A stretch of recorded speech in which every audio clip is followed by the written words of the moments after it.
This is Optimal Finance Daily, episode 2471. Want to retire early? Focus on this rate by Christina Browning of ourrichjourney.com. And I'm your host and personal finance enthusiast, Diana Merriam. Let's get right to it as we optimize your life. Want to retire early? Focus on this rate by Christina Browning of ourrichjourney.com. Do you remember when you thought that retirement involved grinding away for 30 to 40 years in the workplace before you could even think about retiring? Don't be shy, raise your hand. Most people think like this. I once thought like this. But people don't have to think like this. It all begins by slowly changing the retirement mindset, by thinking about financial independence and retiring early. That's right, Amon and I retired before 40, and more people are retiring early these days. Think about all the things you could do if you could retire in your 50s, your 40s, or even your 30s. With the F.I.R.E movement, gone are the days where you have to wait until 65 before you can sit back and enjoy the fruits of your labor without worrying about working that grinding 9 to 5. It just takes some pretty simple math to figure out how to make early retirement feasible for you. And I'm here to guide you through it. Let's start with your savings rate. Your savings rate is the key to reaching financial independence and retiring early. Calculating your savings rate is simple. You just need to take the amount that you save and divide it by how much you make.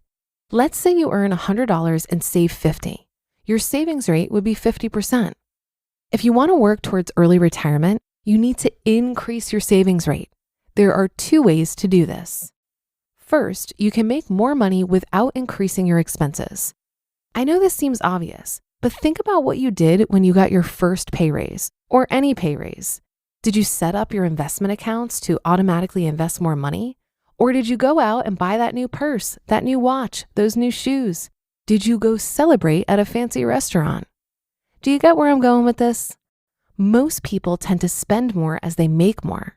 Step 1, to raise your savings rate. Make sure your expenses don't increase along with your increased income. There's also a second step or another way to increase your savings rate. Decrease your expenses. And there are so many great reasons for decreasing your expenses. For one, it conditions you to be more mindful of your money. It makes you analyze your expenses and forces you to focus on buying only those things that matter the most to you. 2, it also helps you grow your wealth. By saving more money, you're able to invest more money. So you've got one of two options to increase your savings rate. Amon and I actually did a combination of the two. We saved more and we reduced our expenses. But of course, you can't just save your way to early retirement. You need to go one step further. What to do with your savings? Saving money is great, but investing is an essential part of reaching early retirement. The idea is that if you're pursuing financial independence to retire early, you want an investment portfolio worth at least 25 times your anticipated annual expenses in retirement.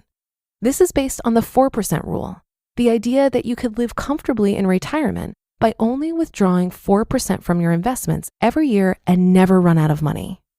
So if you're pursuing financial independence and retiring early, you need to go beyond the typical savings rate and investing mentality that most Americans have. Here's an example of what I mean.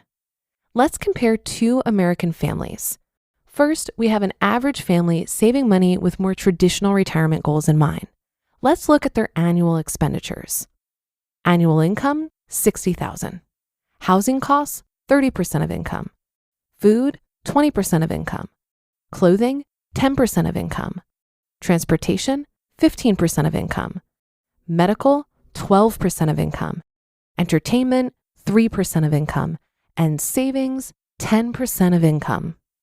By saving 10% of their income per year, the average family can expect to retire in about 51 years. But consider a family who focuses on an early retirement savings and investment plan. Let's assume that this family house hacked like we did and was able to live rent and mortgage free like us.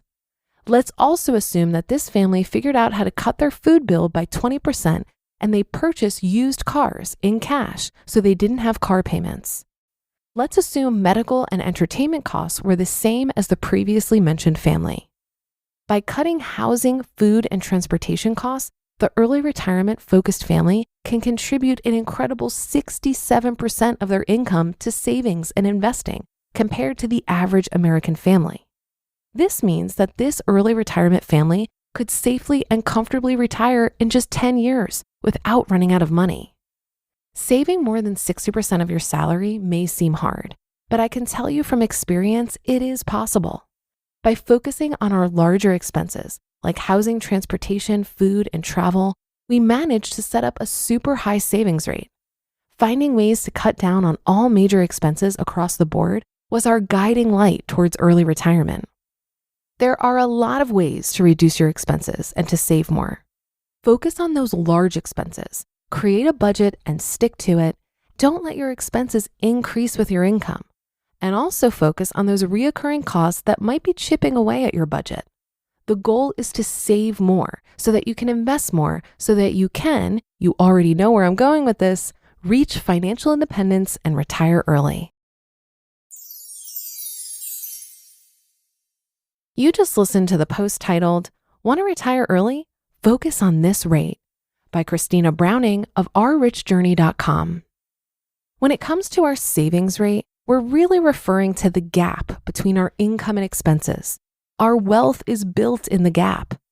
I'm glad Christina pointed out that we really need to be investing our available dollars, but many of us use the words saving and investing interchangeably.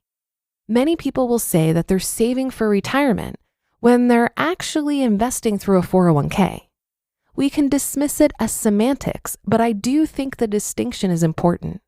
Saving for big ticket items is a valuable skill set that will allow you to buy things you want while avoiding debt, but it won't make you wealthy. The key to building wealth is to buy assets and let your money work harder than you ever could by growing through the power of compound interest. Cash sitting in a bank account can provide security in the form of an emergency fund, for example. But money growing in an investment account is where your financial freedom lives. Reading this article reminds me of something that I've come to learn about money. It's only as valuable as your clarity on how you're going to use it and your comfort level of how much is enough. The money you're saving for deferred spending benefits from having clarity, and the money you're investing can lead to financial freedom as long as it eventually feels like enough. And that's a wrap for another Thursday show. Have a great rest of your day, and I'll be back tomorrow where your optimal life awaits.